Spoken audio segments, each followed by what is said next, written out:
nuestro último informe del año 2020. La idea es poder repasar, como siempre, la mirada que tenemos de las perspectivas del año 2021 y algo de imaginarnos del 2022. Esta vez nos hemos visto hace relativamente poco, con lo cual eh, las novedades desde el punto de vista del análisis no son muchas, aunque sí ha habido un cambio en relación al escenario del fenómeno sanitario en Uruguay, y eso introduce algunas alteraciones de nuestra mirada hacia adelante, sobre todo más bien en clave de incertidumbre que en clave de certeza. Pero bueno, la idea es que podamos repasar con Alfonso, como siempre, un poco nuestra mirada para el próximo año y, como siempre, un poco la forma de organizarnos a partir de esta modalidad no presencial, es que ustedes van a poder formular las preguntas a través del chat, a través de la sección de preguntas que la herramienta Zoom nos permite, y tanto Alfonso como yo iremos tomando nota de esas preguntas y iremos respondiendo al final, digamos. Por lo tanto, esa es la modalidad que más nos acomoda, dado que es la forma de organizarnos más fácil en este contexto, y sobre todo por la cantidad de personas que hoy tenemos asistiendo a la actividad. Así que bueno, sin más, la idea es que yo ahora voy a compartir la pantalla. La primera parte de la presentación va a estar a mi cargo, la segunda va a estar a cargo de Alfonso, y bueno, y los invitamos después ir formulando esas preguntas o esos comentarios que eventualmente tengan. No sé, Alfonso, si estás pudiendo ver en este momento la Sí, pantalla. sí, se ve. Bien, entonces voy a ponerla en modo completo. Y sin más, la idea es poder avanzar. Como ven, el titular de nuestra presentación pone énfasis en la política económica, básicamente porque lo que creemos es que en los próximos meses, y cuando digo los próximos meses estoy hablando de un horizonte de aquí al segundo trimestre del año que viene, diría que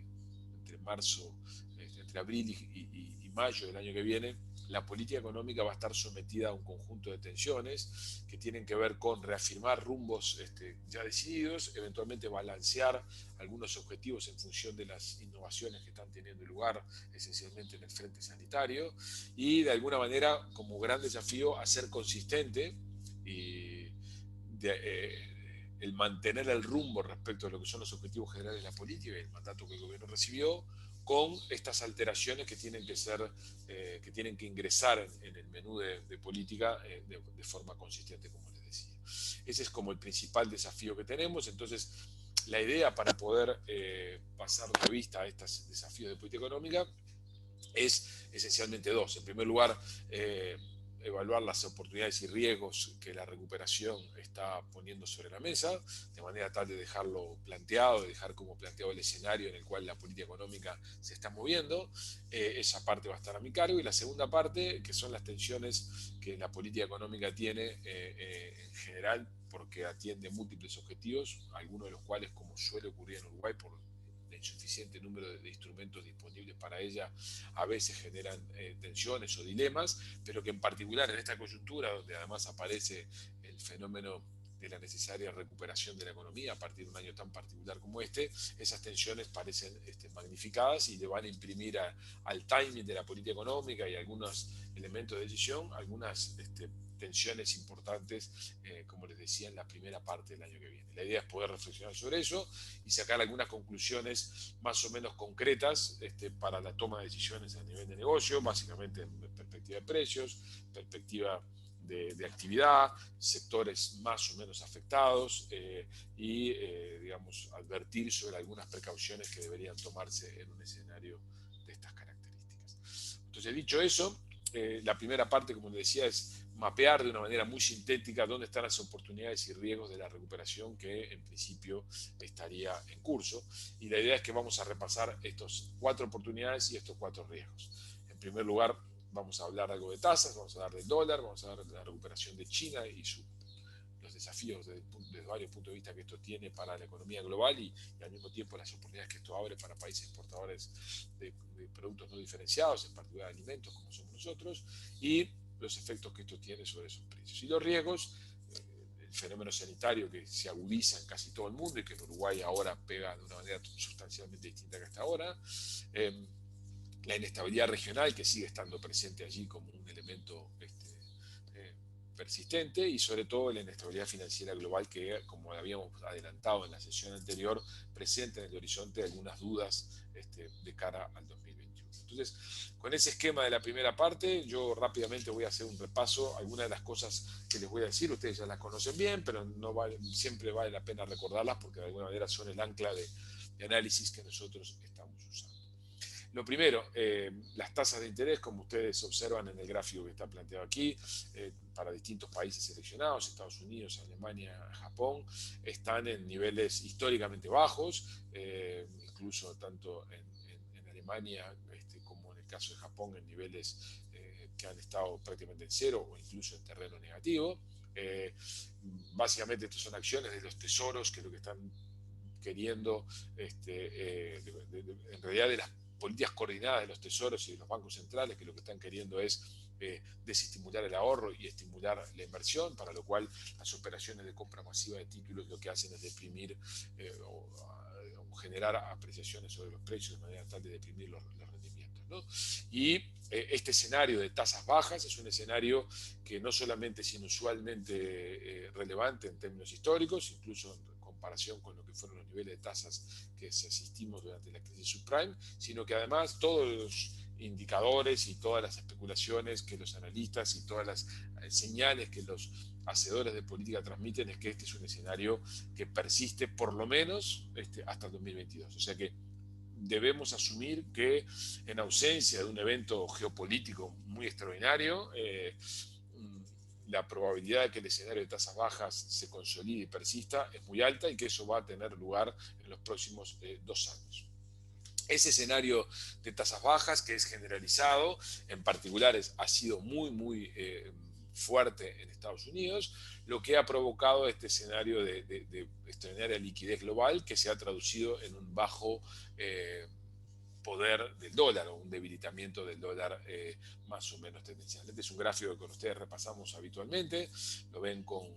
la línea azul oscura en relación al DXY, que es un índice relevante, un índice de monedas relevantes para Estados Unidos, pero también lo vemos con monedas emergentes, donde el dólar permanece en niveles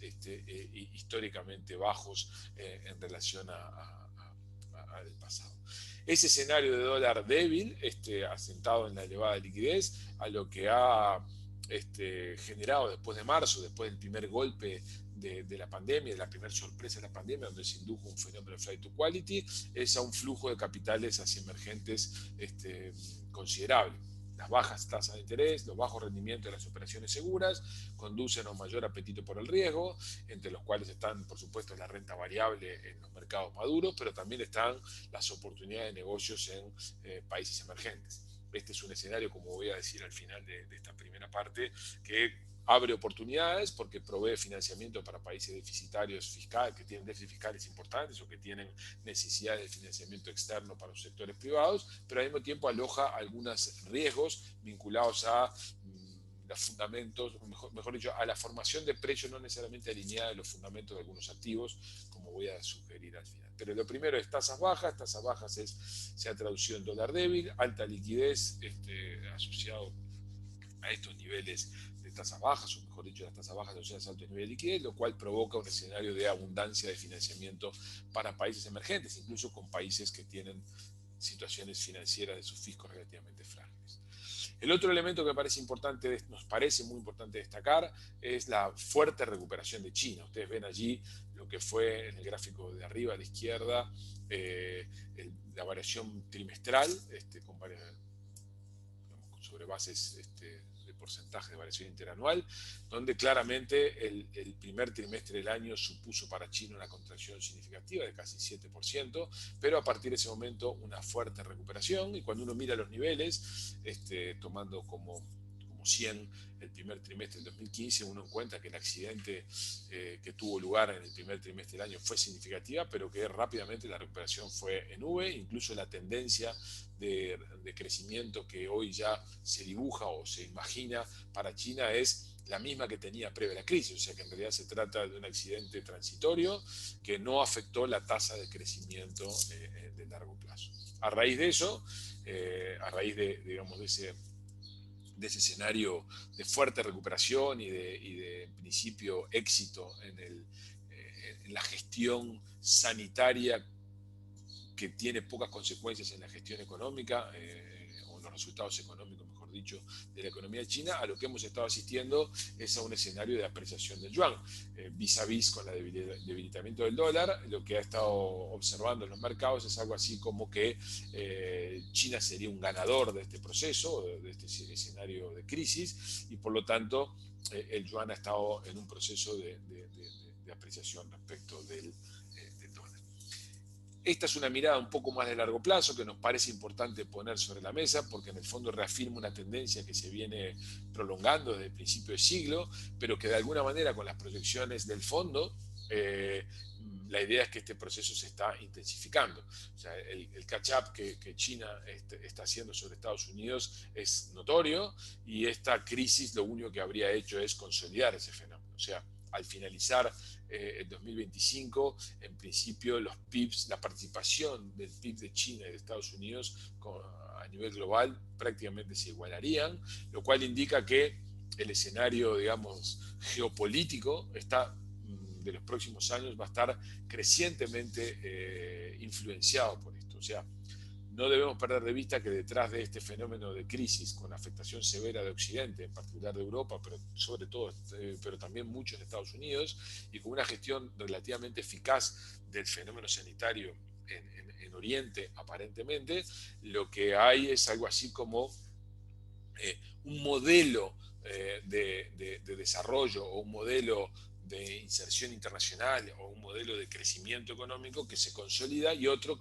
sobre el cual se abren diversas preguntas. Eso tiene implicancias en términos del funcionamiento de los regímenes estatales, de las políticas públicas, del papel del Estado, de la relación entre las industrias, entre el sector privado y el sector público, en definitiva, de las formas en las cuales el sistema capitalista funciona. Hay varios autores que están reflexionando sobre esto a nivel global, sobre las diferencias entre el capitalismo meritocrático, típicamente de economías de mercado de Occidente, versus las economías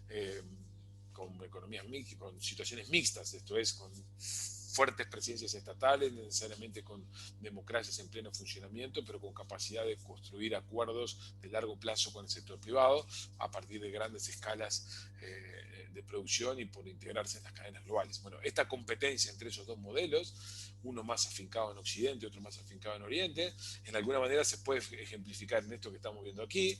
y esto que estamos viendo aquí es que por ahora, y esta crisis sanitaria aparentemente habría reafirmado esa tendencia, ese modelo de capitalismo más político, si ustedes quieren llamarlo, como lo llama Branko Milanovic, parecería estar recortando distancias aceleradas respecto del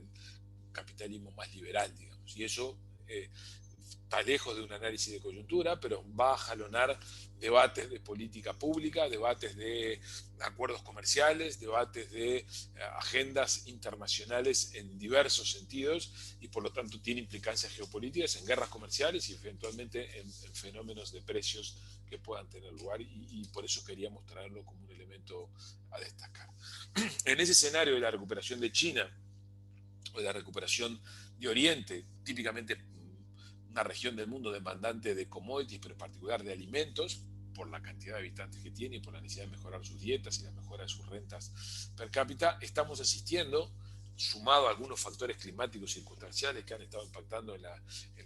algunos rubros en el hemisferio norte, y aparentemente se reafirmaría esto por algunos fenómenos climáticos que van a tener lugar en esta otoño en el hemisferio sur, algunos fenómenos vinculados a los precios bastante interesantes. Y acá lo que hicimos simplemente fue listar algunos rubros relevantes para Uruguay que exhiben un comportamiento bastante dinámico en los últimos meses. En primer lugar, lo que vemos acá es el arroz, que como ustedes ven en el gráfico está fuertemente por encima del promedio de precios que se registraron entre 2015 y 2019. Concretamente, los niveles actuales están 62% encima de los precios promedio. Aquí hay claramente una demanda de Oriente significativa por estos rubros y algunos problemas de producción que han tenido lugar en algunos lugares relevantes del mundo. Algo similar ocurre con la soja, donde el precio promedio también reciente se tiende a ubicar 20% por encima del precio promedio del 2015-2019, también afectado por, como decía, por la firme demanda de productos alimenticios de Oriente, en particular de China, y del fenómeno climatológico. Algo parecido, aunque con menor intensidad a la que observamos el año pasado, producto de que algunos factores circunstanciales que estuvieron presentes tendieron a desaparecer, entre ellos que hoy Brasil y Argentina lograron estatus sanitarios y que les están permitiendo ingresar a algunos mercados y por lo tanto nos están compitiendo firmemente, cosa que no ocurría con tanta claridad el año pasado, y en la medida que están baratos en dólares respecto a Uruguay, esto está generando digamos, una menor presión de precios, pero en cualquier caso la carne se ha mantenido por encima de los precios promedio también del quinquenio 2015-2019, y en el caso de los lácteos, después de tener una performance bastante negativa allá por 2015-2017, un cierto nivel de estabilidad que se ha consolidado, que muestra que si bien no estamos ante precios tan favorables como los que teníamos durante el boom de commodities, el escenario, digamos, negativo no parece estar sobre la mesa. O sea que en realidad las oportunidades son tasas de interés bajas que favorecen flujo de capitales positivos para emergentes y por tanto para Uruguay otro tanto. Eso se traduce en esas tasas de interés son reflejo de las políticas activas monetarias que promueven una alta liquidez, lo cual estimula un dólar barato, que en la medida que los commodities se transan en dólares, jalonan los precios de los commodities. Una recuperación de China más que extraordinaria, lo cual introduce fundamentos de demanda para algunos de estos productos que nosotros somos exportadores sólidos, y todo lo cual genera un escenario internacional de precios en recuperación, abundancia de liquidez y dólar barato, lo cual es algo así como una combinación ideal del escenario internacional, que se parece, no en niveles, pero sí en características a la que tuvimos en la década dorada entre 2013 y 2014, que de alguna manera explicó el crecimiento de muchos de nuestros países o el crecimiento exportador de muchos de nuestros países, en particular el de Uruguay. Pero como es bastante notorio, no solamente hay oportunidades aquí, sino que también hay riesgos, y esos riesgos están asociados a estos 4 puntos. El primero tiene que ver con la segunda ola COVID. Como ustedes ven aquí, tenemos un indicador que trata simplemente de ilustrar esta segunda ola COVID. Como ven, las muertes diarias confirmadas por COVID conduce a nuevos máximos,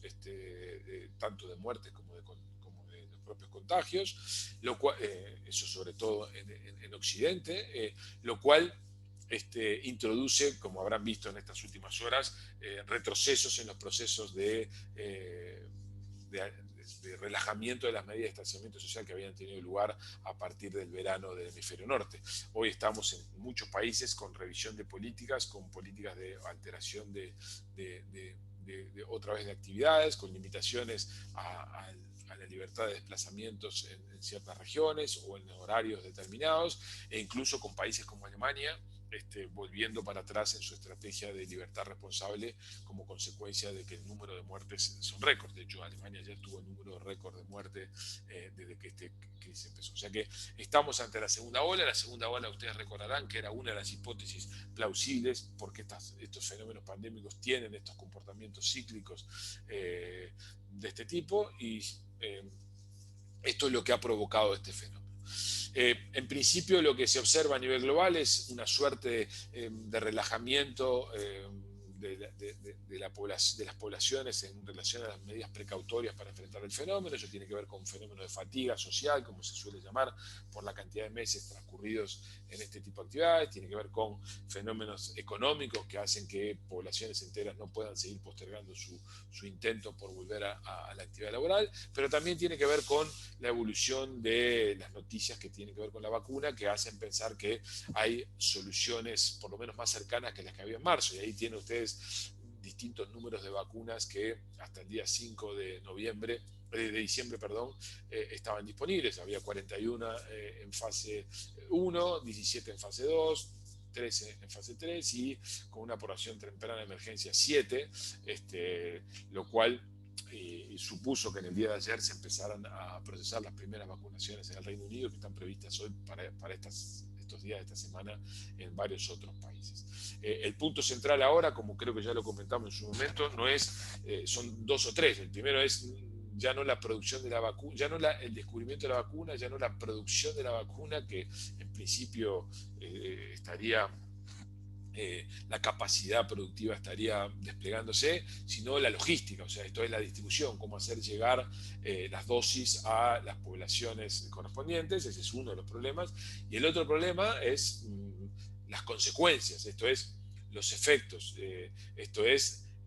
quiénes van a vacunarse, quiénes no van a vacunarse, va a ser voluntario, no va a ser voluntario, y en particular qué tipo de fenómenos sociales se podrían producir aún en un escenario con vacunación generalizada. O sea, por ejemplo, simplemente por listar algunas cosas que están en la literatura en estos días, ¿qué pasaría con decisiones gubernamentales de actividad económica y en distanciamiento social o vuelta a la normalidad en sociedades donde se vacunó el 70% de la población, pero que hay un 30% de la población, por ejemplo, que no se vacunó por algún tipo de razón, o sea, por razones de objeción, de conciencia o de objeción por dudas respecto a la efectividad, o directamente porque está desaconsejado que lo hagan, o porque no fueron previstos que esa población fuera cubierta, como puede ser el caso de los niños. Pero ese tipo de fenómenos puede, o hay quien especula desde el punto de vista económico, que podría llegar a generar algún tipo de tensión social que los gobiernos van a tener que gestionar. Esto es, cómo hacer para regular la relación entre la gente vacunada o inmunizada y no inmunizada, siempre y cuando asumamos que la inmunidad de la vacuna va a estar sobre la mesa. O sea, dicho en otras palabras, nadie debería pensar que en un año, aunque hubiera un programa de vacunación masiva y que hubiera alcanzado a un porcentaje superlativo de la población, la vuelta a la normalidad en muchas actividades va a estar alcanzada. Las actividades masivas, espectáculos masivos, las actividades de esparcimiento en general, el turismo de larga distancia, algunas actividades urbanas típicamente asociadas a concentración, van a permanecer durante bastante tiempo con señales de duda, y eso tiene que ver con reafirmar la tendencia al teletrabajo, reafirmar la tendencia a la no presencialidad, y eso tiene consecuencias sobre actividades económicas típicamente urbanas, y tiene que ver con afectación de poblaciones de mayor de cierta edad que van a tener dificultades para acostumbrarse a este nuevo mundo. O sea que lo que queremos decir con esto es que la segunda ola COVID o el fenómeno COVID está lejos de poder pensarse que por más que la vacuna esté arriba de la mesa, despeje toda la incertidumbre económica por delante. Cuando miramos el caso de Uruguay, bueno, la preocupación es por todos evidente. Estamos asistiendo a un incremento exponencial del número de contagios, por más que se está ante un fenómeno de aumento generalizado de los test realizados. El índice de difusión ayer alcanzó 5.6, que es un índice extraordinariamente alto y elevado y riesgoso. Hay que ver si se consolida en las próximas semanas, pero de continuar la tendencia de los últimos días, estaríamos convergiendo a un número de casos de 500, lo cual supone un estrés en perspectiva para principios del año que viene sobre nuestro sistema sanitario. Por encima de los 10.000 contagiados en Uruguay, el sistema sanitario uruguayo entra en riesgo, y ese escenario de 10.000 contagios a una duplicación semanal prácticamente de casos es algo que no está lejos, y por lo tanto la batalla de aquí el 18 de diciembre, que es la semana que viene, que el gobierno definió como fecha para evaluar las medidas que tomó, se vuelve crítica. Es un fenómeno que esencialmente parece estar concentrado en Montevideo, donde tenemos un número de contagios extraordinariamente elevado, y como lo muestra el gráfico de la derecha, el índice de riesgo que sigue la metodología que Harvard ha propuesto muestra que Montevideo, Rivera y Rocha son los lugares donde se expone el mayor riesgo sanitario del país. O sea que a lo que no ocurrió en marzo, a pesar de que tuvimos medidas muy drásticas, hoy se suma la probabilidad de que las medidas se vuelvan, de distanciamiento social se vuelvan intensas, como otra vez, o que haya que retroceder, que haya que mover perillas adicionales en las que ya se movieron hace unos días, como consecuencia de este fenómeno, porque lo que está en riesgo aquí es el colapso de nuestro sistema sanitario, que es el cuello botella y que es lo que todos los países temen por los efectos que eso tiene desde el punto de vista político, social y por supuesto humanitario, ¿no? Así que esto nos lleva, como lo va a comentar Alfonso en unos minutos, a pensar que durante las próximas semanas podríamos llegar a tener una necesidad de revisión a la baja de nuestras proyecciones de PIB como consecuencia de eventuales retrocesos en la normalización de la actividad económica que tuvo lugar a partir de mayo-junio en adelante. El otro elemento que es importante, además del fenómeno sanitario, es que el sector transable uruguayo está fuertemente, digamos, condicionado por la inestabilidad potencial regional, la inestabilidad regional que potencialmente se puede exportar a Uruguay. Este gráfico ustedes lo conocen bien, es el gráfico de tipo de cambio real bilateral de Uruguay con los dos socios comerciales regionales. Lo que suele indicar es que cuando está por debajo de la línea punteada es que estamos caros en dólares respecto a estos destinos, y como ustedes ven allí, cuando tomamos la comparación con Brasil, estamos casi 50% caros respecto del promedio histórico entre 1980 y 2018. Es un nivel que está en los mismos lugares donde se ubicaba ese indicador antes de la ruptura, inmediatamente después de la ruptura del Plan Real, que tanto condicionó el shock externo que Uruguay recibió a finales durante el año 99 y 2000 y 2001. Y cuando uno toma el dólar blue, que es el dólar relevante para la mayoría de las actividades económicas que tienen lugar en Uruguay, que es esencialmente el turismo o actividades de comercio en frontera, Uruguay está 64% caro respecto de Argentina, lo cual es un nivel de encarecimiento en dólares superior al que registramos con la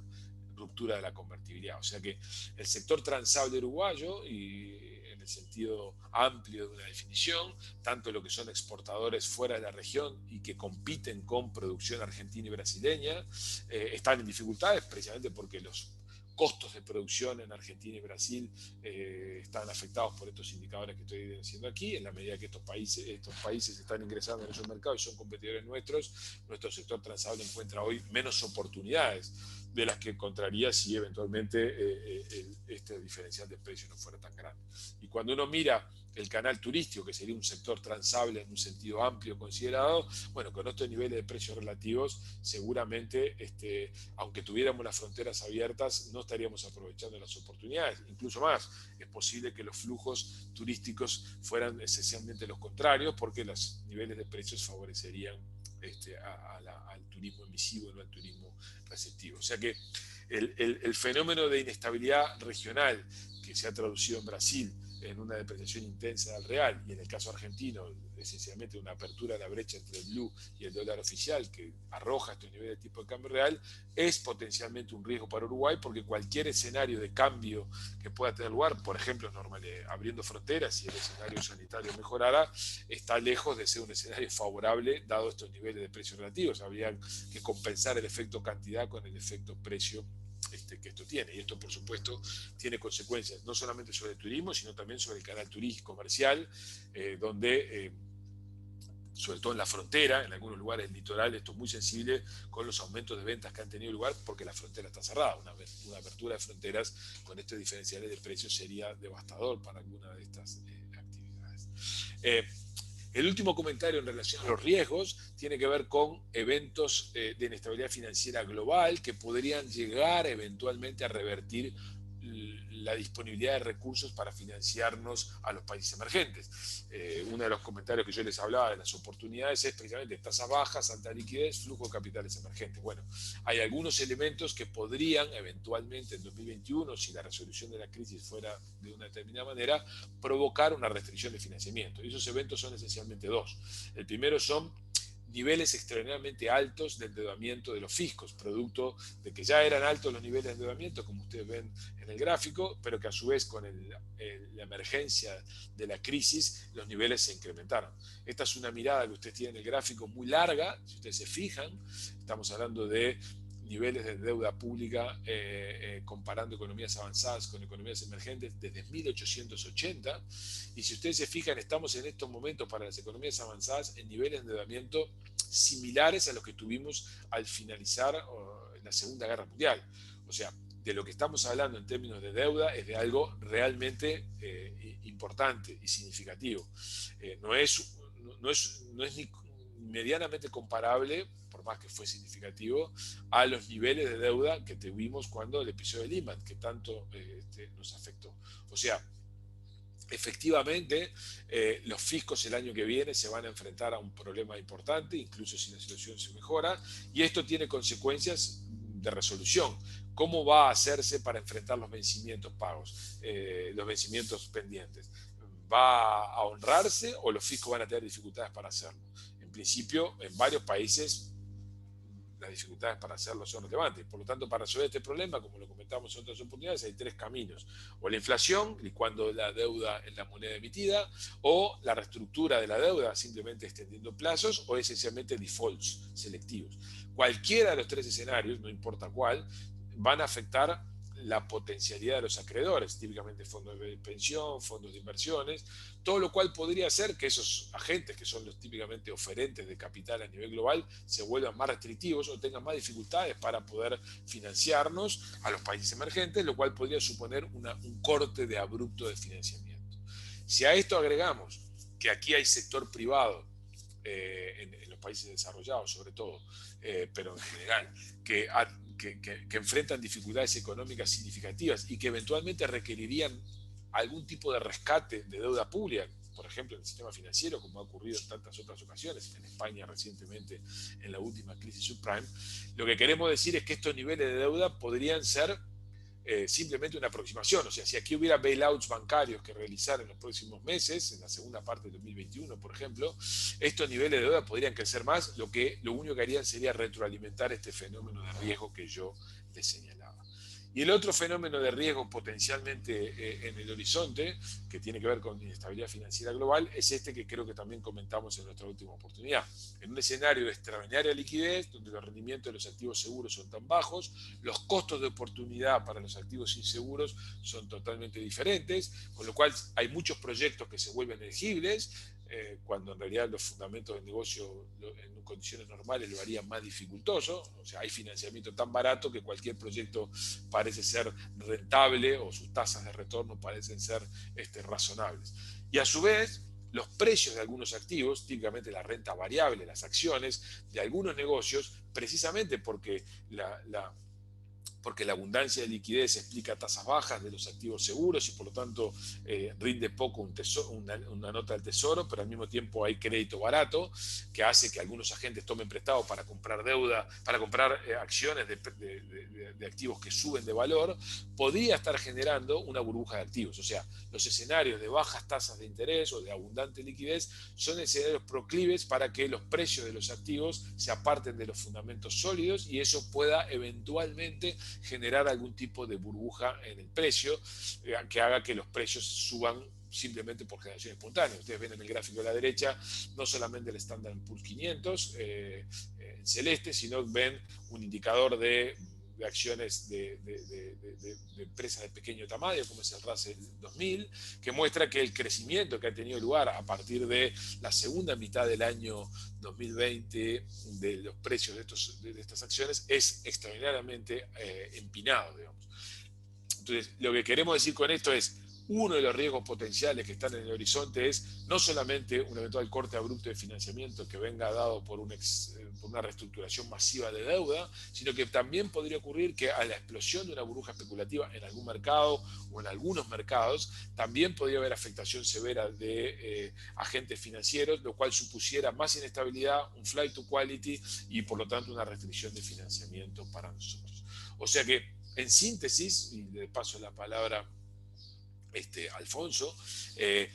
lo que tenemos es un escenario donde se abren oportunidades por lo de las bajas tasas de interés, los fundamentos, la alta liquidez, el dólar débil,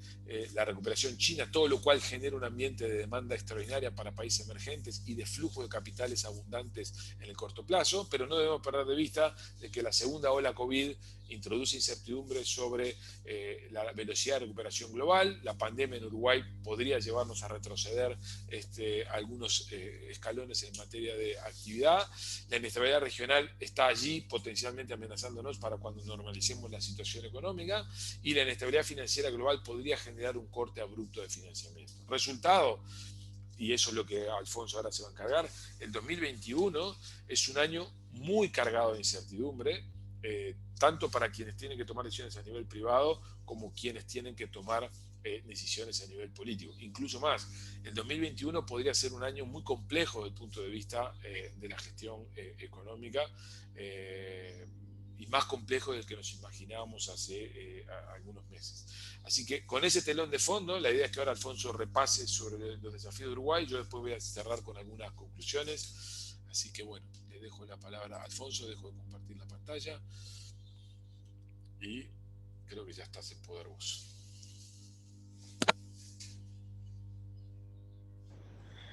Bien, bueno, buen día para todos. Bueno, muchas gracias, Gabriel, por la introducción.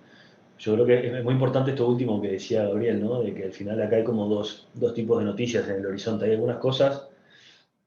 que empiezan a consolidarse como noticias positivas. Varias de estas ya las veníamos hablando en la reunión anterior, sobre todo. Y eso, digamos, pone un horizonte un poco más claro al final de esta crisis sanitaria, ¿no? O sea, empieza a vislumbrarse ese horizonte de que la segunda mitad del 2021 podría empezar a firmarse la recuperación global. Pero también hay varios elementos que hacen pensar de que, como decía Gabriel recién, de que el 2021 es un año bien complejo.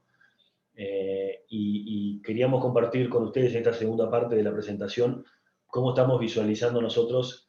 esa tensión entre los objetivos de política, por esto último que decía Gabriel. O sea, es un año donde los privados tenemos que tomar decisiones, pero también la política económica va a tener que tomar decisiones y va a tener que fijar algunas prioridades y eventualmente abandonar otras. Y muchas de esas decisiones de política económica también impactan en las decisiones de negocios que tomen los privados, impactan en la negociación salarial, impactan en la trayectoria de las variables macro, de la inflación, del dólar. Por eso queríamos compartir cómo estamos viendo nosotros estas tensiones. Básicamente nosotros nos imaginamos, o la visión que tenemos es que acá hay como si fuera un trípode, pero de 4 patas, que básicamente representan los dilemas de política económica que van a estar arriba de la mesa en este 2021. Hay una previa a todo esto que es cómo llega esta administración de gobierno al gobierno, con qué visión y con qué mandato, ¿no? Porque eso moldea bastante lo que eran sus objetivos de política o lo que son sus objetivos de política. Esta administración de gobierno tiene una visión de que el sector privado tiene que ser el protagonista, y además tiene un mandato político de introducir una serie de correcciones, un mandato que viene de los votantes, de introducir una serie de correcciones justamente para validar esta visión, ¿no? Entonces, sobre esa lógica hay un programa de política económica que está asentado, y eso está reflejado bastante bien en el presupuesto, está asentado en el sector privado, y básicamente la dinámica proyectada para estos 5 años, la dinámica de la actividad, tiene mucho que ver con una expectativa de que se recupere la inversión privada, ¿no? Y eso se materializa en distintas palancas de política económica, que son las que el gobierno trató de implementar o está tratando de implementar para que eso sea posible, ¿no? O sea, esa idea de que tiene que haber un malla oro, o de que hay un malla oro llamado a apalancar la recuperación económica, es una visión de cómo se visualizan los próximos 5 años, pero a ese malla oro hay que darle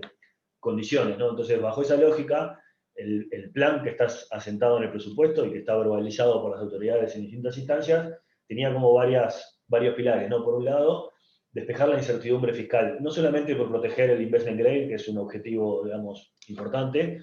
pero sobre todo por despejar la incertidumbre para las inversiones sobre la eventualidad de una suba de impuestos. Por eso el gobierno ha sido muy tajante y muy firme en la posición de que el programa fiscal tenía que cerrar sin una suba de impuestos, de manera de poder despejar la incertidumbre fiscal del lado de la ecuación de los negocios y de los que tienen que tomar decisiones de inversión. También hay en la agenda de política económica una serie de reformas estructurales que apuntan a la competitividad, no a la competitividad del dólar o a la competitividad de precios, sino más bien a los determinantes estructurales de la competitividad, a tratar de bajar el costo país. Estamos hablando de cosas que se empezaron a re-regular en la ley de urgente consideración, que avanzaron en el presupuesto y que ahora aprobados esos marcos normativos el gobierno tiene que implementar para poder avanzar. Estamos hablando, por ejemplo, de precios de los combustibles y de la energía más competitivas, por mencionar algunos, ahora después vamos a avanzar en eso. Pero ese era otro pilar, ¿no? O sea, despejar la incertidumbre fiscal, bajar el costo país y mejorar las condiciones de competitividad. Y también un programa para bajar la inflación, un programa de desinflación, que también lo que busca es como despejar la inestabilidad financiera y sobre todo despejar todos los problemas asociados a la inercia inflacionaria y al cambio de precios relativos que suele ocurrir y que suele afectar las decisiones de inversión cuando los países conviven como convivimos nosotros con inflación alta, ¿no? Entonces, esa agenda que estaba presente en los inicios del gobierno y que sigue presente hoy, el COVID o la pandemia se metió como una cuña en esa agenda porque está haciendo, desde el inicio del gobierno, que algunas de estas cosas estén siendo revisadas o postergadas, ¿no? Y por eso pensamos que hay como un dilema entre la actividad y el empleo que se vio severa e inesperadamente afectada por este shock sanitario y esos otros objetivos de política económica. Así que la idea ahora es repasar cómo visualizamos nosotros que se arbitran estos objetivos y qué implicancias tiene esto para las variables macro y para las decisiones de negocio que tiene que tomar el sector privado en los próximos meses, el próximo año. La piedra angular de todo esto es la visión que tenemos sobre la actividad y el empleo, porque esa es una visión, digamos, o es algo que está dado en buena medida por el shock sanitario y por todo este balance de riesgos y oportunidades que comentaba Gabriel y que se ha ido asentando en las últimas semanas, ¿no? Ahí tenemos una gráfica que lo que muestra es cuáles eran las proyecciones de actividad oficiales incluidas en el presupuesto, en color naranja, en color celeste cuál es la mediana de la encuesta de expectativas del Banco Central, y en color gris nuestras proyecciones puntuales, que están un poco más cerca de la mediana de expectativas, y las dos, digamos, la nuestra o la mediana de los privados, estamos por debajo de lo que eran las expectativas del gobierno. Es cierto, para ser justos, que estamos mirando proyecciones con distintos sets de información. Las proyecciones del gobierno fueron realizadas entre junio y julio y el presupuesto se presentó oficialmente en agosto. Y las otras, la celeste y la gris, son la última versión de proyecciones que tenemos del mercado y las nuestras de noviembre. Aunque también es cierto que cuando el presupuesto se publicó, en general los analistas privados teníamos la visión, hablo por nosotros, pero creo que también varios colegas nuestros, de que había algunos elementos del presupuesto que hacían pensar que era optimista, y uno de ellos eran las proyecciones macroeconómicas. En cualquier caso, más allá de eso, lo que tenemos claro hoy con la información de hoy, por la segunda ola del coronavirus a nivel global y por lo que está pasando con la pandemia a nivel global y por el cierre de fronteras que vamos a hacer para este verano, tenemos claro de que la recuperación va a ser un proceso lento y bastante asimétrico. Tenemos noticias buenas y noticias malas. Las noticias buenas son sobre todo que este contexto internacional que Gabriel comentaba dentro del conjunto de oportunidades es un buen contexto en general para todo lo que es el entorno de negocios para los sectores transables agroexportadores, ¿no? por las condiciones de financiamiento y por los precios internacionales a los que estamos accediendo, y también por la demanda renovada o revitalizada de China. Tenemos esta noticia buena por un lado, también tenemos la novedad no tan buena de que esta región inestable y estos tipos de cambio real tan desarbitrados que tienen Argentina y Brasil son una amenaza para Uruguay, que hoy son una amenaza que está como contenida. O sea, la amenaza importante no es enero o no es febrero, la amenaza importante es cuando se abran las fronteras, cuando terminen las restricciones sanitarias, porque eso nos va a desnudar una situación de desequilibrio de precios relativos muy grande, que como ha pasado otras veces en la historia, cuando eso ocurre, los precios orientan la demanda busca precios, y eso termina afectando a la baja nuestro flujo de turismo y también nuestro comercio interno, como pasó en los años 2014 y 2015, cuando Argentina tenía su desarbitraje con el dólar blue. Entonces, esto no es un efecto puntual a corto plazo, sino que más bien es una amenaza que se va a materializar seguramente cuando se abran las fronteras y seguramente en la segunda mitad del 2021, ¿no? Y por otro lado también tenemos el aumento de casos a nivel interno que materializan esa idea de que el escenario de recuperación iba a ser como rugoso o con forma de W, con empujes y con retrocesos, y que obviamente nos obliga en los últimos días a cerrar muchas actividades y a desandar el camino de apertura que veníamos llevando, y eso obviamente afecta al mercado interno. Entonces, con toda esta foto, nuestra visión es que la recuperación va a ser más bien lenta, va a ser rugosa y va a ser asimétrica. Hay algunos sectores que tienen buenas perspectivas, como los transables internacionales o los agronegocios, y otros que van a seguir más golpeados durante algún tiempo. ¿tá? Y esto obviamente condiciona la evolución del mercado laboral. El presupuesto también suponía, además de suponer que el PBI se recuperaba en el año 2021, o sea que el PBI alcanzaba los niveles pre-pandemia en el 2021, el presupuesto quinquenal también suponía que el empleo en 2021 recuperaba los niveles del 2019. Y con la información que tenemos hoy, nosotros creemos que eso no va a ocurrir. Esta es una foto, una historia un poco larga de qué ha ocurrido con la población ocupada en Uruguay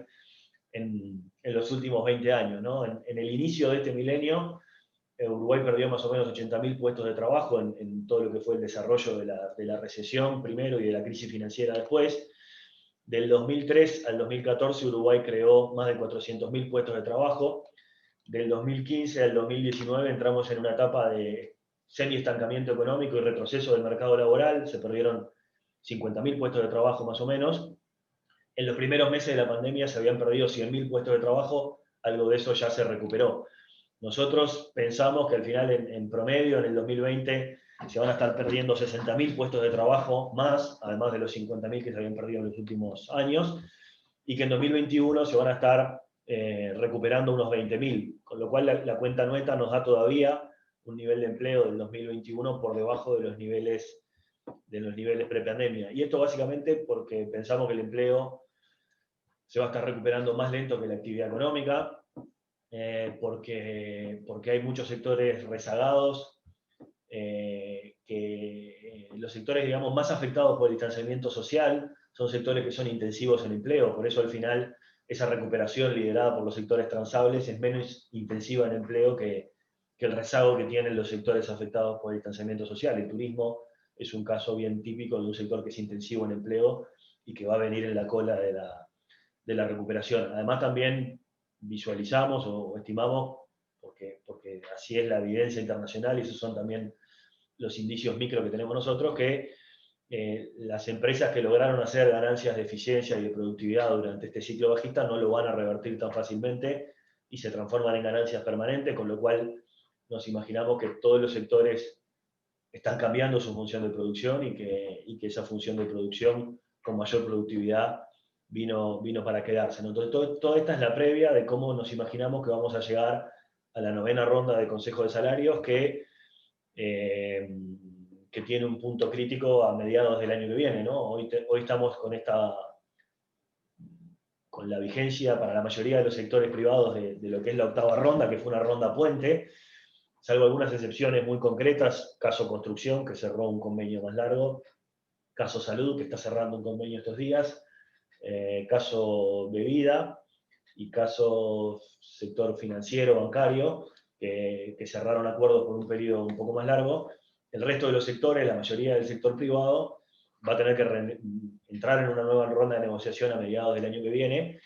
y nos imaginamos que el inicio de esa ronda va a estar con este contexto arriba de la mesa, con una economía que no va a estar recuperando empleos, y eso obviamente va a tensionar la ronda de negociación, pero además también una economía que va a llegar con pérdida del salario real, porque en definitiva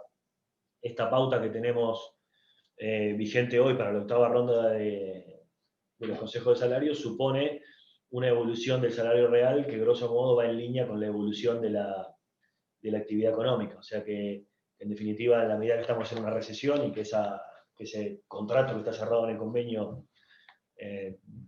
supone una evolución del salario real en línea con lo que pasa con la actividad económica, vamos a estar transitando una caída del salario real que ya está ocurriendo hoy y que va a seguir ocurriendo durante el año que viene. Entonces, razonablemente, cuando empiece la 9ª ronda a mediados del año que viene, va a tener que haber un arbitraje entre cuánto foco se le pone a la recuperación del salario real,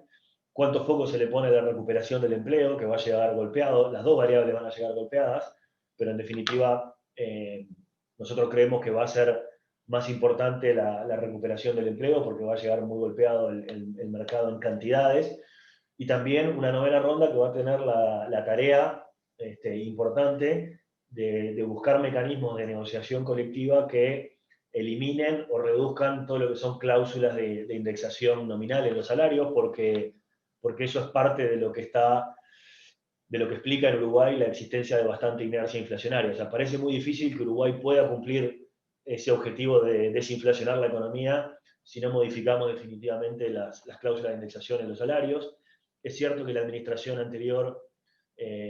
intentó avanzar de alguna forma en este sentido, tratando de ir hacia pautas nominales, pero no logramos del todo desactivar los correctivos de inflación en base a la inflación pasada que siguieron sobreviviendo como una especie de seguro contra la inflación. Avanzar en ese sentido es clave para poder anclar las expectativas, y acá se produce una especie de, si se quiere, de loop o de retroalimentación o de tensión entre los objetivos, por eso hablamos de dilema, en el sentido de que para poder desindexar salarios o para poder eliminar cláusulas de indexación en los salarios, es necesario llegar con ciertas señales o con cierta anclaje de las expectativas de inflación, de manera que los trabajadores y los empresarios puedan acordar pautas de ajuste de salarios en base a ajustes nominales, sin correctivos de inflación y sin la amenaza latente de que un shock de inflación o que un desanclaje de la inflación pueda licuar o pueda alterar significativamente esos contratos, ¿no? Por eso acá hay un mojón importante, ahora después vamos a intentar reconstruir la línea del tiempo, pero hay un mojón importante que es que la negociación colectiva necesita a mediados del año que viene señales claras sobre el proceso de desinflación a efectos de poder introducir la desindexación en la negociación colectiva, ¿no? Y eso seguramente requiere también acciones más firmes desde el lado de la política monetaria, que ahora después vamos a ver, ¿no? Lo otro que es relevante de todo esto es que para todo lo que son sectores mercado internistas o sectores cuyas ventas o actividades dependen del mercado interno, obviamente es un contexto, en principio o en términos generales, poco favorable para el consumo interno. Esto también lo habíamos comentado en la reunión pasada. Poco favorable porque en definitiva el ingreso de los hogares está en fase de contracción por precios y por cantidades. Hay menos personas ocupadas y las personas que están ocupadas tienen una caída del salario real, y eso lleva a un menor nivel de ingreso disponible en general. Es cierto también que eso no corre para todos los sectores. Hay sectores que, pese a este contexto, están, si se quiere, disfrutando un contexto de demanda favorable porque la pandemia ha hecho realojar o reasignar gastos dentro de lo que es la canasta de consumo de los hogares, ¿no? Ayer o antes de ayer conocíamos el dato de ventas de autos de noviembre, que fue un dato muy bueno, que colocó las ventas de autos por encima de los meses anteriores e incluso por encima de noviembre del año pasado, cosa que es llamativa para un contexto de caída del ingreso de los hogares y de caída sobre todo del ingreso en dólares, pero obviamente seguramente en ese sector está operando algo de lo que es la sustitución entre sectores, ¿tá? Entonces, un primer tema que es relevante es que todo este contexto de actividad económica con recuperación más lenta y con empleo rezagado, como decía al principio, mete como una especie de cuña en toda esta agenda de reformas que el gobierno tenía planteada, porque pone el problema de la actividad y el empleo como un objetivo prioritario, un objetivo que no estaba obviamente identificado el 1 de marzo del año pasado, porque los hechos ocurrieron después. Entonces, esto cambia seguramente, o obliga a cambiar las prioridades de política económica, porque aparece un problema de mucho mayor envergadura de lo que estaba planificado.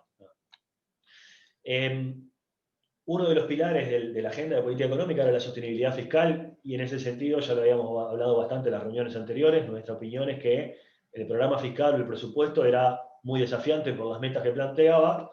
pero también era un programa plausible y sobre todo, de alguna forma, estaba planteando un ajuste que era necesario. Era necesario porque el equilibrio fiscal que Uruguay tenía no era sostenible y nos iba a llevar en algún momento efectivamente a subir impuestos o a recortar abruptamente algunos gastos, que es el peor ajuste fiscal que uno puede hacer, y también a perder el grado de inversor. Por eso el programa fiscal era necesario, ¿no? Era desafiante porque involucraba una corrección fiscal importante y una corrección fiscal que además de ser importante estaba en general asentada sobre el gasto. O sea, el programa fiscal suponía congelar los gastos, recortar algunos gastos para reasignarlos a áreas prioritarias, pero congelar el gasto agregado, y eso, digamos, la historia muestra que no ha sido sencillo. De hecho, en la administración anterior,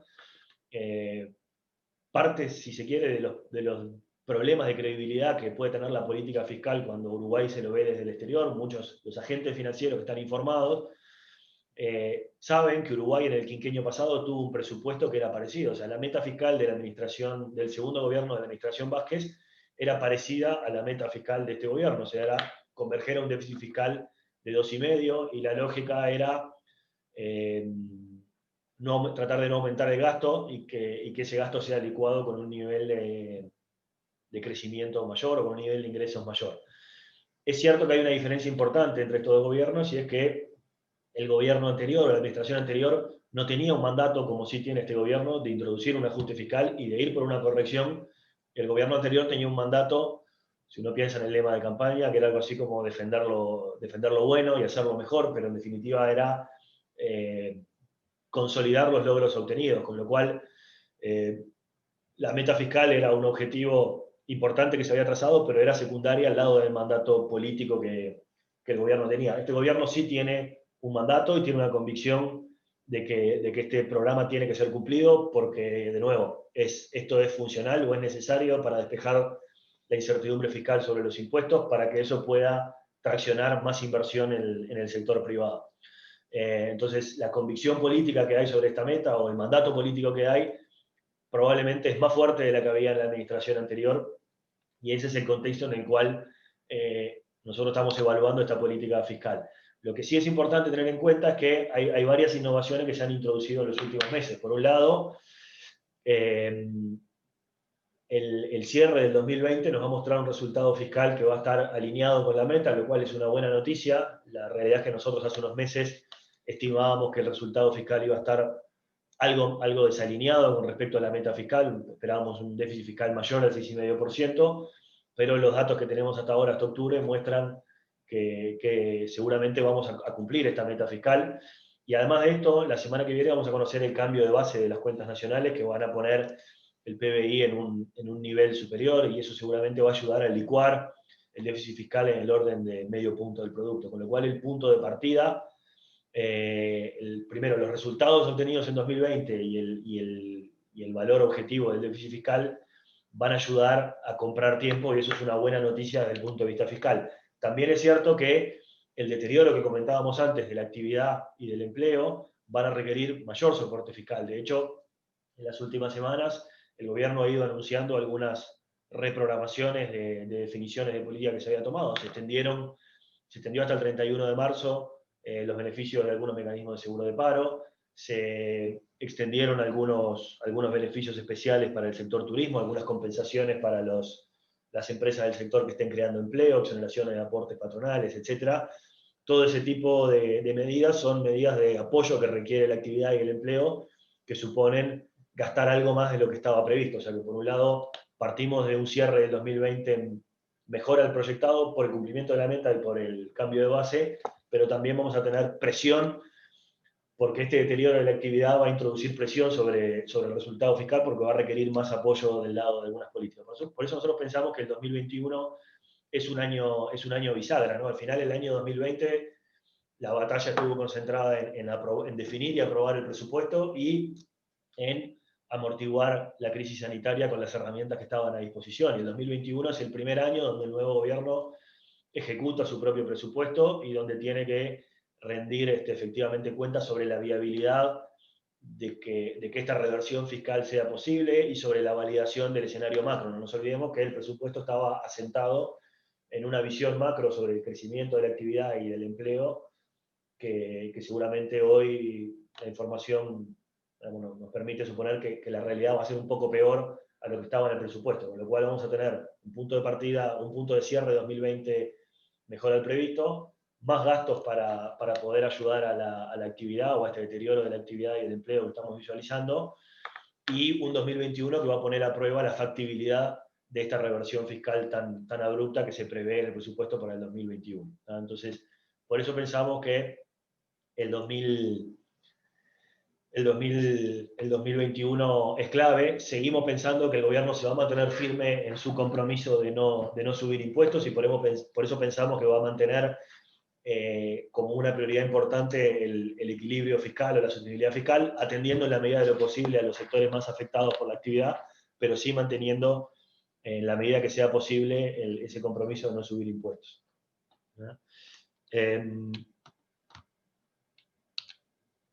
Por otro lado, mencionábamos al principio de que también había otro objetivo importante de política este año, que era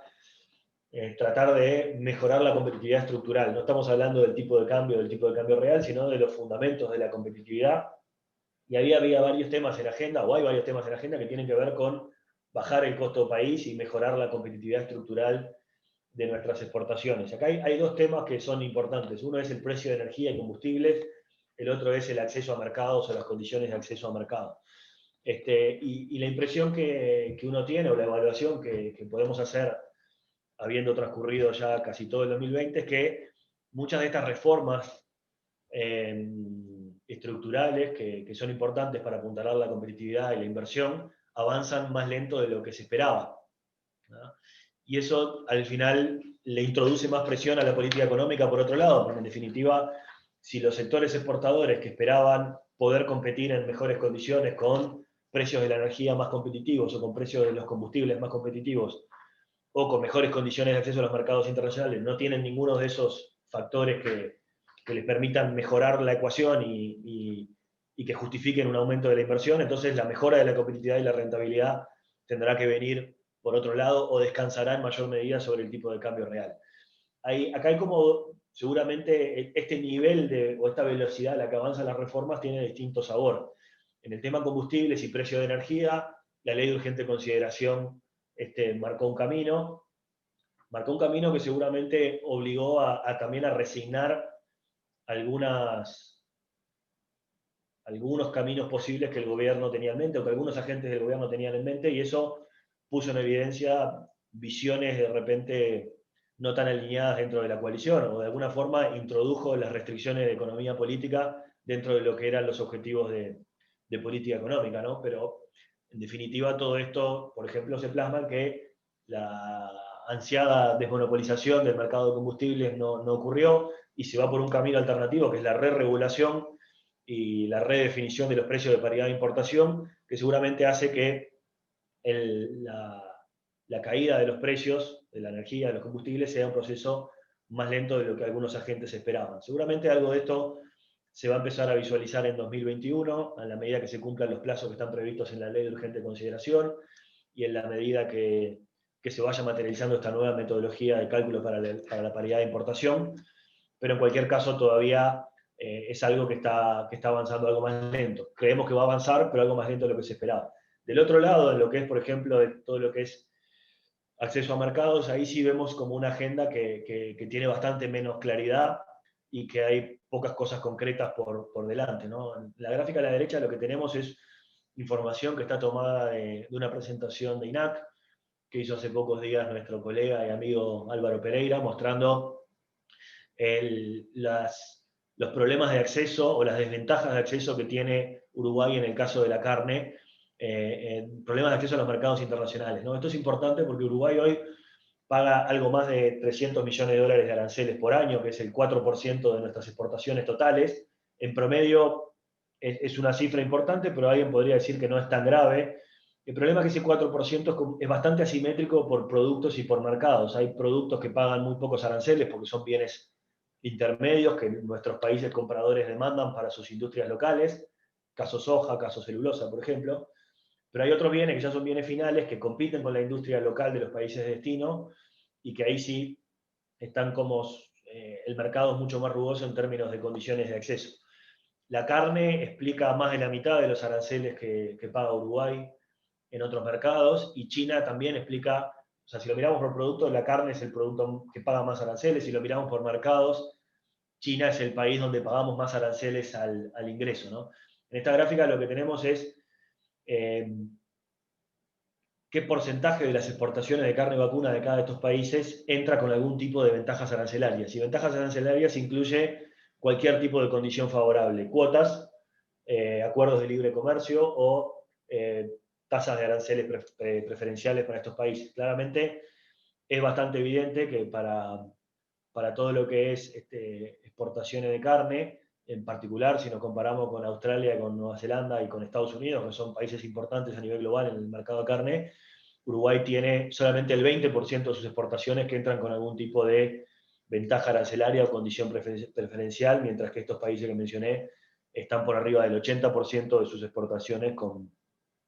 ventajas. E incluso muchos de estos países se están moviendo más rápido que nosotros, ¿no? Australia y Nueva Zelanda acaban de firmar el acuerdo de libre comercio de la zona del Pacífico, que les pone en los próximos 10 años condiciones de acceso preferenciales para entrar a Japón, a Corea y a China, con lo cual esta distancia se agranda. Entonces, en la medida que esta agenda avance poco o muy poco, y que la agenda de precios de los combustibles también avance más lento de lo esperado, en definitiva la competitividad, los factores estructurales de la competitividad se han movido poco y la competitividad queda más asentada o más relegada sobre los precios y sobre el tipo de cambio real, y eso le pone tensión o traslada tensión hacia el otro objetivo de política económica, que era bajar la inflación. Venimos de un contexto de inflación que también, al igual que la actividad, sufrió un shock negativo. La pandemia hizo que el dólar se fortalezca en la fase inicial en forma importante a nivel global, que nuestra moneda se debilite, y todo eso le introdujo mucha presión a la inflación en los meses de marzo, abril y mayo. En los meses siguientes, la inflación no ha bajado tan rápido como se esperaba. De hecho, si uno la mira por componentes, están pasando cosas, digamos, asimétricas, ¿no? En lo que es el componente transable, o sea, los bienes que se comercializan con el resto del mundo, los bienes y servicios, en los últimos meses la presión ha ido bajando, en buena medida porque se ha contenido el precio de la carne, pero en lo que son los bienes o los mercados no transables, o sea, los mercados internos, la inflación sigue aumentando en términos interanuales y en términos mensuales también, pese a que estamos en un contexto cíclico bastante negativo, con una demanda presumiblemente deprimida, ¿no? Entonces, tenemos como dos fuerzas grandes que están en sentido opuesto. Por un lado, la estabilidad del dólar, que nos ayuda a desinflacionar lentamente, un ciclo negativo muy fuerte, que nos debería ayudar a bajar la inflación vía caída del salario real, vía recesión y vía menos demanda agregada. Pero por otro lado, también estamos viendo muchos componentes de precios que están mostrando mucha inercia inflacionaria, característica de un país con alta inflación digamos, que se adapta en forma lenta al nuevo contexto económico. Todo esto le pone, digamos, pone más desafíos para lo que es el programa de desinflación, y en definitiva, en la medida que esto siga así, anclar las expectativas y llegar a los consejos de salarios a junio del año que viene requiere tomar decisiones de política monetaria seguramente más agresivas y más frontales. Decisiones que el Banco Central deliberadamente ha dicho que eligió postergar en este contexto porque el desafío que impone la actividad y el empleo requieren más atención. El Banco Central cambió su régimen de política monetaria hace unos meses y deliberadamente inició su nuevo régimen con una tasa real negativa, que es la tasa que el Banco Central entiende que es necesaria para apuntalar la recuperación de la actividad. O sea, que en la medida que los problemas de actividad y empleo persistan, seguramente Uruguay, por lo menos hasta ahora, ha relegado su combate a la inflación o lo ha postergado un poco. El problema es que el horizonte temporal empieza a ser importante porque Uruguay necesita llegar a junio con expectativas de inflación ancladas para poder negociar, acordar unas cláusulas de negociación colectiva que ayuden a desindexar la inflación. La inflación va a bajar naturalmente en el segundo trimestre del año que viene, pero no va a bajar a niveles mucho más bajos de lo que es nuestra historia, ¿no? O sea, en nuestra proyección, si la ven ahí en el gráfico de la derecha, en celeste, ven que la inflación tiene una caída abrupta en los meses de abril, mayo y junio, y eso básicamente se explica porque en términos de 12 meses vamos a haber dejado atrás el periodo de la depreciación cambiaria debido al evento COVID. Entonces todo eso como que normaliza los niveles de inflación después del shock del COVID. Pero en cualquier caso, la inflación va a volver a los niveles que más o menos nos tiene acostumbrados en los últimos 15, 20 años, que es un entorno entre 7 y 8. Y seguramente convencer a los agentes a cargo de la negociación colectiva de que Uruguay está en una nueva fase de inflación estructuralmente más baja, requiere acciones adicionales del lado de la política económica. Por eso nosotros pensamos que el segundo trimestre es clave. ¿Por qué el segundo trimestre? Y básicamente porque el Banco Central ya anunció que su política monetaria de corte relativamente expansivo o de un sesgo que promueve la recuperación económica se va a mantener así hasta después de la temporada turística. Eso anunció el Banco Central en su último copom, con lo cual deberíamos pensar que durante el primer trimestre del 2021 la política monetaria va a seguir dándole soporte a la actividad y va a seguir de alguna forma postergando la política monetaria contractiva. ¿Ah? Esa idea de continuar apoyando la actividad en algún momento entra en conflicto con el combate estructural a la inflación. En algún momento el Banco Central, en algún momento de los próximos años, el Banco Central va a tener que definir cuándo gira y cuándo empieza a hacer una política monetaria más contractiva de manera de anclar definitivamente las expectativas de inflación. Y obviamente el cuándo ocurre eso es bastante discutible, más en un régimen monetario que es nuevo en Uruguay, donde hay poca evidencia de cómo funciona. Pero lo que sí sabemos nosotros es que desde el punto de vista de la conformación de las expectativas, el segundo trimestre es clave. No el primero, porque el Banco Central ya nos anunció de que hasta después de la temporada las tasas van a seguir estando en los niveles que están hoy, pero en el segundo trimestre Uruguay tiene que dar de alguna forma señales de que este compromiso con bajar la inflación en forma estructural es firme, porque si eso no ocurre va a ser muy difícil que en el ámbito de la negociación colectiva se logren desindexar salarios y se logren eliminar los ajustes retroactivos de inflación. Si no se logran eliminar los ajustes de inflación, va a ser muy difícil que el mercado se crea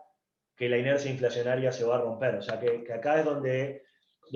entran en conflicto algunos de estos objetivos. Y el conflicto también tiene que ver con el problema de la competitividad que mencionábamos recién. El Banco Central podría, razonablemente en el segundo trimestre del año que viene o después de pasada la temporada turística, dar comienzo a su nueva fase de política monetaria más contractiva, de un combate más frontal a la inflación, pero hacer eso en forma clara y frontal implica asumir el riesgo de que el tipo de cambio nominal o real se aprecie. O sea, subir tasas de interés para combatir la inflación implica asumir un riesgo de apreciación del tipo de cambio real, y una apreciación del tipo de cambio real puede generar distintos problemas. Por un lado, puede ser un problema para esos sectores transables que todavía no han recibido mejoras estructurales de la competitividad, porque la agenda de inserción internacional avanza lento y porque las reformas en términos de precios de insumos claves como los combustibles y la energía avanza también algo más lento de lo esperado. Pero esos sectores, en definitiva, los sectores transables hoy tienen, por un lado, reformas estructurales que avanzan algo más lento de lo esperado, pero tienen buenas condiciones internacionales, o sea que seguramente no van a estar sometidos a tanta presión. Sí tenemos, o sí visualizamos, una presión más grande o un conflicto más grande con el nivel de actividad y con el nivel de empleo en sectores como el turismo, que están muy amenazados después de la apertura de fronteras por el fuerte desarbitraje de precios que tienen Argentina y Brasil, y también presiones para los sectores de comercio interno uruguayo, para los sectores de comercio de frontera y también de comercio de Montevideo, que la historia nos muestra que cuando las brechas de precio con la región son demasiado grandes, esos sectores que tradicionalmente son no transables se vuelven transables porque la demanda se desplaza buscando precios. Entonces, claramente el segundo trimestre es un momento muy importante para Uruguay el año que viene, porque el Banco Central, si avanza definitivamente en su combate a la inflación, algo que es necesario para anclar las expectativas y para ayudar a que las negociaciones salariales introduzcan cláusulas de desinflación, puede dificultar la recuperación de la actividad y puede de alguna forma amenazar la recuperación prevista para la segunda mitad del 2021, sobre todo en sectores como el turismo, como el mercado interno. Y eso es parte de cómo se materializa el conflicto. Hasta hoy, la política económica ha elegido postergar un poco el objetivo de inflación y tratar de darle más soporte a la situación de la actividad y el empleo. Y en la medida que no tengamos buenas noticias de actividad y empleo, es posible, por la información o por cómo leemos la coyuntura hasta hoy, es posible que este objetivo de inflación tenga que ser postergado. Digamos. Necesitaríamos seguramente buenas noticias del lado de la actividad en el correr del primer trimestre o el segundo trimestre del año que viene, para que genere un espacio razonable, de manera que el Banco Central pueda avanzar en su combate más frontal a la inflación y pueda ayudar a anclar las expectativas de inflación que son tan necesarias para que Uruguay baje la inflación y para que pueda acordar este convenio de salarios sin cláusulas de indexación. Entonces, así es como estamos viendo nosotros la tensión entre estos objetivos, y en definitiva pensamos que si no tenemos buenas noticias por delante, es bastante posible que algunos de estos objetivos se vean relegados o se vean postergados, ¿no? Le paso la palabra a Gabriel para que me ayude a hacer un redondeo de estas tensiones y después empezamos a responder preguntas. Bueno, gracias Alfonso, y aprovecho para decirles que es un buen momento para que sugieran preguntas, porque me acabo de fijar en el chat y en la sección de preguntas y respuestas y no hay ninguna, y en la medida que esa es la modalidad los invitamos a formularlas por allí. Esencialmente lo que queremos transmitirles son algunos mensajes que están contenidos aquí y alguna cosa más. Primero, estamos ante una recuperación gradual y asimétrica de la economía en Uruguay, pero está cargada de incertidumbre esa recuperación. Esa recuperación está jalonada en el escenario que yo planteé en el inicio: tasas bajas, alta liquidez, dólar débil, la recuperación de China y precios de los commodities tonificados. Sin embargo, los problemas asociados a la crisis sanitaria, la inestabilidad regional y los riesgos financieros que están en el horizonte son las amenazas a las cuales hay que estar pendientes. Como decía Alfonso, la estrategia general que el gobierno desplegó, que es consistente con el mandato que recibió y lo que fue su discurso en campaña, es que el Maya Oro, el sector privado, sea el protagonista de la economía y en particular el protagonista de la recuperación. Eso supone, y la estrategia así estuvo planteada en el primer momento, que reducir la incertidumbre fiscal, aumentar la competitividad y reducir la inflación eran los elementos claves. Reducir la incertidumbre fiscal para despejar la idea en el sector privado de que hubiera un ajuste fiscal por el lado de los impuestos. Aumentar la competitividad, porque todos sabemos que nuestro tipo de cambio real está apreciado y que hay factores estructurales que complican la capacidad de competencia de la economía uruguaya, y había factores que era necesario atacar, algunos de los cuales están contenidos en la ley de urgente consideración, todos los cuales tienen que ver con esencialmente temas de precios de servicios públicos que afectan la producción. El caso más emblemático son los energéticos o los combustibles en particular. Y reducir la inflación, en la medida que una tasa de inflación elevada lo que hace es generar cierta incertidumbre, dificultades para cuantificar digamos, los rendimientos de las inversiones en el mediano plazo, y por lo tanto hace que los agentes tengan una tasa de descuento elevada o que tengan una preferencia por el presente muy grande. O sea que la idea de reducir la inflación es una idea de promover un mejor sistema de información de precios para que los agentes tomen decisiones. Ese es el escenario, digamos, de conformación de visión con el que el gobierno se aproximó a la gestión el 1 de marzo, pero eso estuvo totalmente distorsionado durante 2020 como consecuencia de la de emergencia sanitaria. No obstante lo cual, uno debe reconocer o uno debe enfatizar que a pesar de esa innovación, de ese shock que recibe la economía uruguaya, el gobierno mantuvo estos lineamientos durante este periodo. O sea, en realidad el gobierno no alteró el diagnóstico de que era el sector privado el protagonista y que había que alinear estos objetivos en esta dirección. Sin embargo, algunos elementos están haciendo que esta estrategia pueda ser, digamos, revisada o que eventualmente tenga riesgo de ser revisada. La primera es una recuperación más lenta del PIB y del empleo. O sea, un escenario de recuperación más lenta del previsto puede tener consecuencias fiscales, como Alfonso señalaba recién, básicamente porque hay que extender programas de compensación a sectores en dificultades o a población vulnerable, o directamente porque hay que extender los beneficios sobre el empleo. Y a su vez puede llegar a redefinir algunas prioridades de política económica, sobre todo si hay que tener algún impacto sobre el empleo, sobre el nivel de actividad, donde eventualmente se requieran inversiones que el sector privado no está en condiciones de hacer. O sea que en realidad la estrategia general podría estar afectada por un escenario de recuperación más lento, sobre todo en la primera parte del 2021. Y la segunda tiene que ver con estos elementos que Alfonso recién me señalaba, las reformas que están previstas realizar y que estaban de alguna manera concebidas para apuntalar la competitividad y mejorar los costos de la economía uruguaya, pueden tener dos tipos de dificultades. Una es estrictamente la economía política de ellas, que en cualquier escenario hubieran estado planteados. Esto es, las resistencias que pueden generar algunos de estos cambios en un escenario normal, pero agravado en un escenario de mayor conflictividad social. O sea, pasar de lo que son expresiones de deseo que están contenidas en la ley de urgente consideración a acciones concretas para rebajar combustibles puede demandar tiempo en términos de negociación con los stakeholders de diversos tipos, y eso podría hacer que las reformas fueran más lentas. Pero a su vez, en un contexto, digamos, tan complejo como el que está atravesando la economía global y en particular de Uruguay, esas reformas pueden tener consideraciones de timing más lento, todo lo cual haga que no puedan venir alivios de la competitividad por el lado de esas reformas, por lo menos en 2021, lo cual le traslada más tensión a la política macro, porque es la política macro la que va a tener que amortiguar los problemas de competitividad, esencialmente por temas de tipo de cambio real. Por lo tanto, en la medida que esto es así, emerge la otra tensión. Hay que llegar a la próxima ronda salarial con señales muy claras en materia de inflación, porque si no,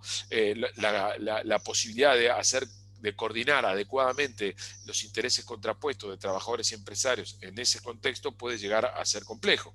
Y por lo tanto, ¿eso qué quiere decir? Que en algún momento, como señalaba Alfonso, entre marzo y junio del año que viene, nos vamos a enfrentar a una tensión que es: ¿cuál va a ser la señal que se va a transmitir en materia de precios? Vamos a ir por la desinflación como un elemento central, lo cual va a introducir el riesgo de una eventual apreciación cambiaria que afecte la competitividad y por lo tanto se sume a la lentitud de los procesos de reforma. O por el contrario, vamos a relajar ese objetivo de desinflación y vamos a ir otra vez a una política monetaria un poco más ambigua que intente precisamente arbitrar entre el objetivo de inflación y depreciación de la moneda. Eso no lo sabemos, pero lo que sí sabemos es que en algún momento entre marzo y junio el gobierno se tiene que decantar por uno de los dos caminos de manera muy clara, porque si no las señales sobre los precios para la negociación salarial pueden ser complejas. Y no nos olvidemos que Uruguay tiene una experiencia al respecto en los años 90. Cuando uno tiene un programa de desinflación ambicioso como el que tenía en los años 90, pero no acompaña este programa de desinflación con una política de desindexación de precios, en particular de los salarios, puede alojar problemas que son los siguientes: hacer que los convenios salariales tengan algún reconocimiento de cláusula de corrección al final del periodo. Y si la desinflación prosiguiera, lo que puede ocurrirnos es que nos encontremos en algún momento del 2022 con algún elemento de corrección salarial que se meta sobre nuestro sistema de precios que hagan que esa desinflación se posterga, se enlentece o no tiene el mismo vigor, lo cual afectaría la credibilidad de la estrategia general. Por lo tanto, insistimos con que de este momento al momento de terminar de iniciarse el segundo trimestre del año que viene, el gobierno tiene que tomar una decisión bastante firme en términos de inflación. Por lo tanto, yo diría, con este escenario de alta incertidumbre, uno en cualquier caso lo que debería esperar es un 2021 de recuperación, en el sentido de que la economía va a crecer. Nosotros estamos dando un crecimiento con la base vieja del PIB de 1,9, en torno al 2%, y con una creación de empleos del orden de los 20.000 puestos de trabajo el año que viene. O sea, nosotros estamos pensando que el 2021 supone un inicio de fase de rebote respecto de lo que fue el valle del 2020. No obstante lo cual, creemos que al finalizar 2020 vamos a estar tanto en PIB como en empleo por debajo de donde estábamos en 2019. O sea, la economía uruguaya va a cerrar 2021 por debajo del nivel de PIB y de empleo que tenía en 2021. ¿Cuánto menos? Y bueno, en puestos de trabajo, 40.000 puestos de trabajo menos de los que tenía al cerrar 2019,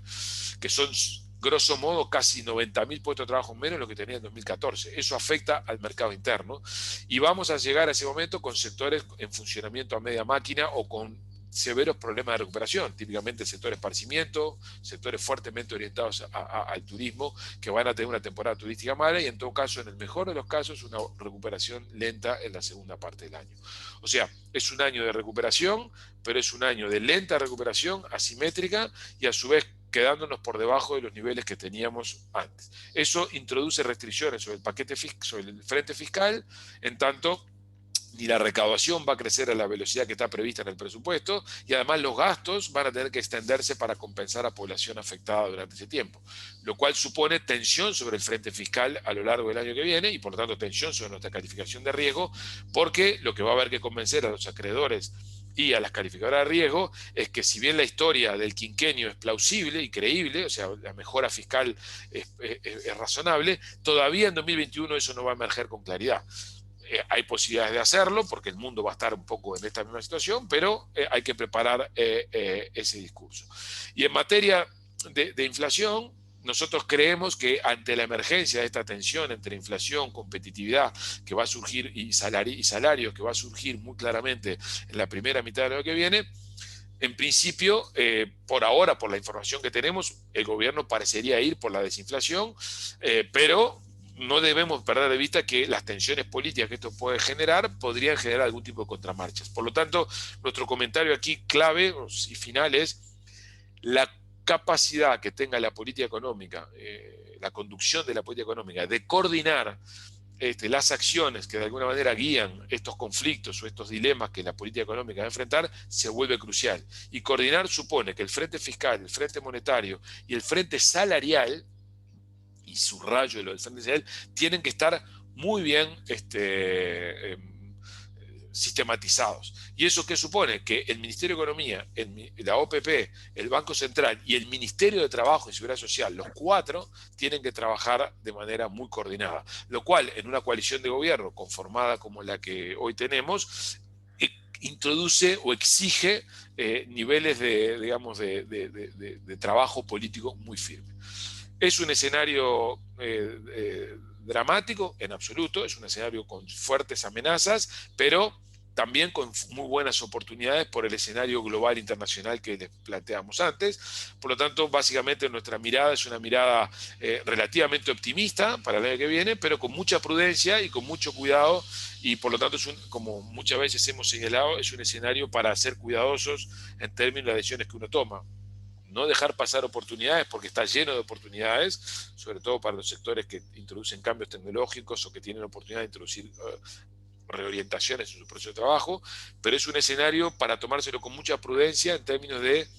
afectación de costos de largo plazo. Sigue siendo un año donde hay que cuidar los costos, donde hay que cuidar la rentabilidad, y por lo tanto es un escenario en el que hay que ser prudente, tanto en términos de decisiones de inversión como en términos de decisiones de afectación de costos fijos que rigidicen las decisiones empresariales, y al mismo tiempo es un escenario relativamente atractivo para buscar apalancamiento externo de la compañía. Esto es, buscar socios que me ayuden a diversificar el riesgo que puedo enfrentar yo de un escenario más negativo del que estoy buscando. Esencialmente, por ejemplo, aumentando el endeudamiento. Con cuidado, por supuesto, y en la moneda adecuada. O sea que esos son nuestros comentarios para el día de hoy, y si ustedes tienen ahora preguntas... Hay una pregunta Santiago. En todo este escenario, ¿cómo vemos una de las reformas clave que planteó el gobierno, que es la reforma previsional? Me imagino que la pregunta va enfocada a cómo vemos la probabilidad de éxito y los impactos que eso puede tener en el frente fiscal, supongo. Bueno, a ver, diría que todavía es muy prematuro para decir esto, para responder esto, pero uno lo que podría decir es, primero, el gobierno tomó este tema con mucha relevancia y rapidez. En primer lugar, puso al frente del proceso a una persona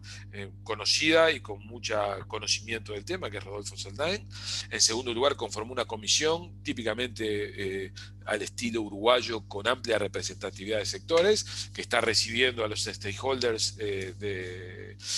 para poderse hacer una conformación de lugar, y que parece que está avanzando en un diagnóstico rápido, para lo cual tiene un plazo de 90 días, luego del cual tiene 90 días más para elaborar una propuesta y elevarla al Poder Ejecutivo.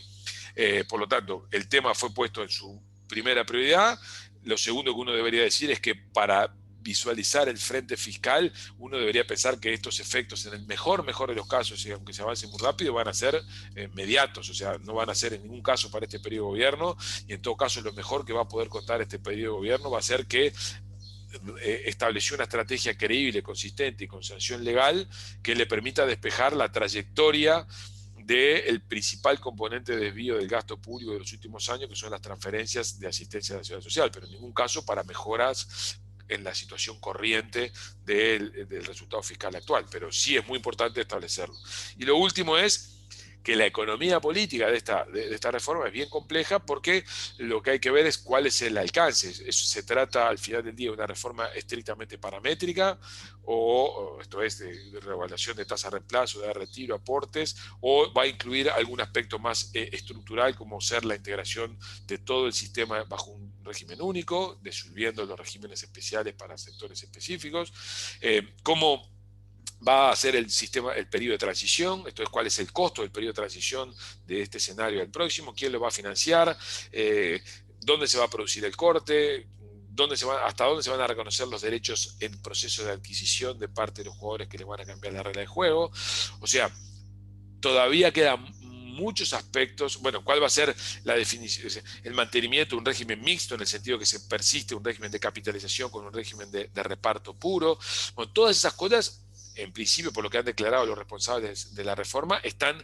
van a ser objeto de la revisión. A medida que es una reforma tan grande y tan comprensiva y con tantos temas abiertos, su economía política es compleja y su timing puede ser largo. Por lo tanto, yo creo que los 90 días que se han dado para un caso y otro van a ser cortos, y por lo tanto seguramente antes de fin de año que viene no tengamos un proyecto de reforma sobre la mesa. Ojalá me equivoque, porque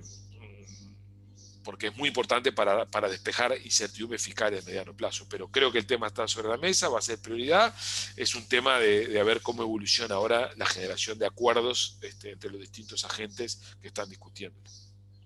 También un comentario de economía política, que en la medida que esto avance relativamente rápido, esto es que no se posterga hacia el próximo ciclo electoral, todavía pensamos que hay probabilidad alta de éxito en la medida que sea una reforma potable en general, porque en la medida que hoy todas las fuerzas políticas grandes perciben que pueden ser próximo gobierno también, todos tienen incentivo a dejar este tema solucionado y que este tema quede aparcado acá y que el próximo gobierno arranque con esta agenda despejada, ¿no? Entonces,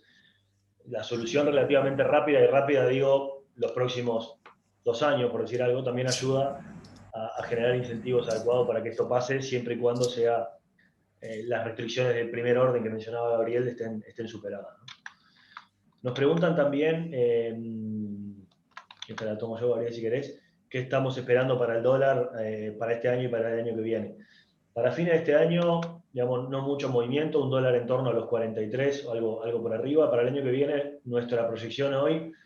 es una proyección relativamente neutral en términos de competitividad. Es un dólar que acompañaría la inflación, esto es que se depreciaría en el orden del 7,5%, punta a punta y promedio, cualquiera de los dos. Más allá de la proyección puntual, hay 3 elementos que para nosotros son importantes que tener en cuenta. Lo debería haber dicho cuando expliqué los temas de inflación y me olvidé, así que agradezco la pregunta. Por un lado, todo este escenario internacional que Gabriel comentaba de tasas bajas y dólar débil son presiones bajistas sobre el dólar, lo mismo que ocurrió en el periodo post-Lehman Brothers, que el dólar tendió a la baja en Uruguay y en el mundo. Y eso obviamente nos pone en esta situación de dólar chaucha que hemos visto en los últimos meses y por debajo de los niveles que teníamos en abril y mayo. Y esa es una presión bajista que seguramente va a estar arriba de la mesa por un tiempo, tanto tiempo como duren las tasas bajas, siempre y cuando no tengamos eventos de riesgo sobre la deuda, pero es algo que a corto plazo no lo visualizamos con claridad. O sea que el contexto global nos presiona para abajo. Eventualmente, las decisiones que el Banco Central tome en torno a la política monetaria también pueden generar cierta presión adicional. Nuestra visión hoy es que en todo este dilema de arbitraje, el Banco Central va a intentar mover alguna ficha en el segundo trimestre del año que viene, pero va a ser más una señal que un movimiento intenso de la tasa de interés, porque va a estar tratando de vigilar todos los equilibrios, con lo cual creemos que dado los problemas de actividad y empleo que hay, todavía el Banco Central no va a tomar decisiones tan agresivas en torno a la tasa de interés como para que haya una presión bajista sobre el dólar.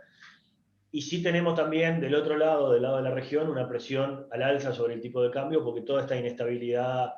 regional, en la medida que persista, y sobre todo del lado de Argentina nosotros creemos que va a persistir, la apertura de fronteras va a terminar poniendo presión sobre la actividad, presión sobre nuestra cuenta corriente, y eso cierra eventualmente con un tipo de cambio más alto. O sea que en la medida que ese escenario se empieza a acercar en el tiempo, también creemos que va a venir una presión de mercado alcista no para corregir los precios con Argentina, porque el tipo de cambio que nos equipara con Argentina sería capaz que el doble que tenemos hoy, cosa que es inviable, pero sí para tratar de amortiguar en parte esa brecha. Entonces esas son las tres fuerzas grandes que van a estar, creemos nosotros, arriba de la mesa determinando la trayectoria del dólar. Si el Banco Central se moviera más agresivamente en el segundo trimestre para avanzar más rápido sobre su agenda de desinflación, eventualmente podemos tener un dólar más bajo el año que viene, ¿no? Por eso el segundo trimestre termina siendo clave. Bueno, yo no observo más preguntas ni en el chat ni en la sección de preguntas y respuestas. No sé si hay alguna pregunta adicional que quieran agregar o alguna consideración.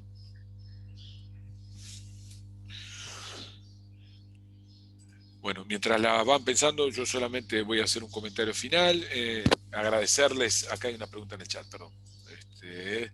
No, simplemente muchas gracias. Así que bueno, les quiero agradecer su presencia hoy. Les queremos, en nombre de CPA Ferrer y de todo el equipo, agradecer por acompañarnos nuevamente. Estamos muy contentos de poder haber ayudado durante este año, a pesar de las condiciones excepcionales que hemos vivido. Esperemos que nuestra próxima reunión pueda tener algún nivel de presencialidad mínima que podamos gestionar, pero bueno, ya lo iremos viendo. Así que bueno, les agradecemos, les deseamos feliz año y esperamos contar con